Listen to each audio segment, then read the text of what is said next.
Dear friends, welcome back to our channel shine the world with RG. इस video में हम लोग देखने वाले हैं हिंदी के पद्य सेक्शन से चैप्टर 1 के जो मोस्ट इंपॉर्टेंट पद्यांश हैं उससे जो आपके क्वेश्चन आंसर बनते हैं उनको देखने वाले हैं कि आप वो क्वेश्चन आंसर कैसे कर सकते हैं, व्याख्या कैसे करनी है, संदर्भ कैसे लिखना है, सारा कुछ इस वीडियो में हम लोग देखने वाले हैं।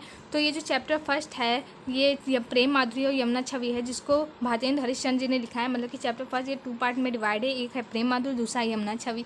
तो जो प्रेम माधुरी के मोस्ट इंपॉर्टेंट पद्यांश है वो हम लोग कर चुके हैं नेक्स्ट वीडियो में। अगर जो वो वीडियो आप लोगों ने नहीं देखी है तो उसका लिंक आपको डिस्क्रिप्शन बॉक्स में मिल जाएगा, वहाँ से जाके देख सकते हैं। तो इस वीडियो में हम लोग यमुना छवि के देखने वाले हैं। तो चलिए स्टार्ट करते हैं।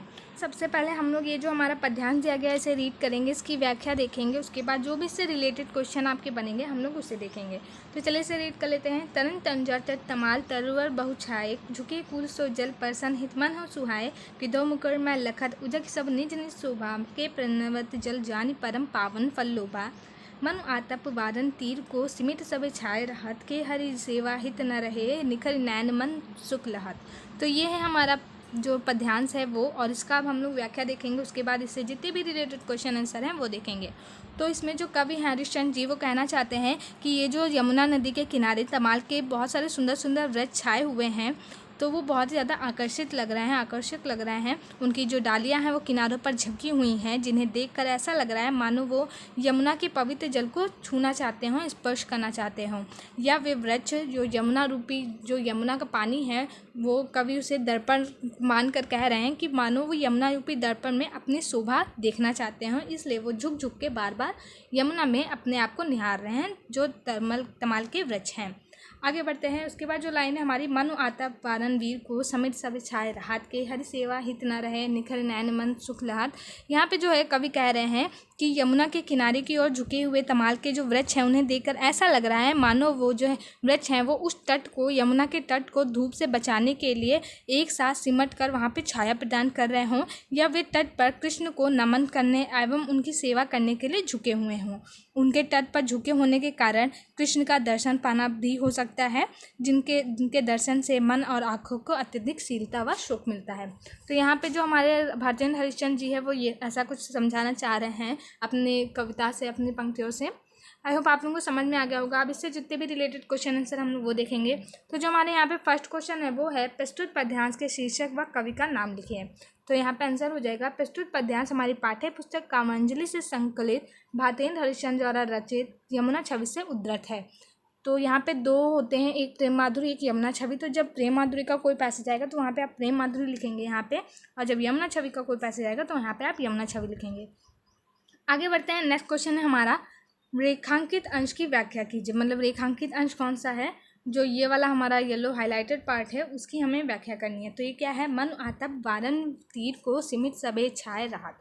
तो इसका हमें व्याख्या करनी है। तो इसमें कवि क्या कह रहे हैं कि यमुना के किनारे की ओर झुके हुए तमाल के वृक्षों को देखकर ऐसा लग रहा है मानो तट को धूप से बचाने के लिए वे एक साथ सिमट कर उसे छाया प्रदान कर रहे हों, या वे तट पर कृष्ण को नमन करने एवं उनकी सेवा के लिए झुके हुए हों। तो ये ऐसा लग रहा है। आई होप आप लोगों को समझ में आ गया होगा। आगे बढ़ते हैं। नेक्स्ट क्वेश्चन है हमारा, प्रस्तुत पद्यांश में कवि ने किसका वर्णन किया है।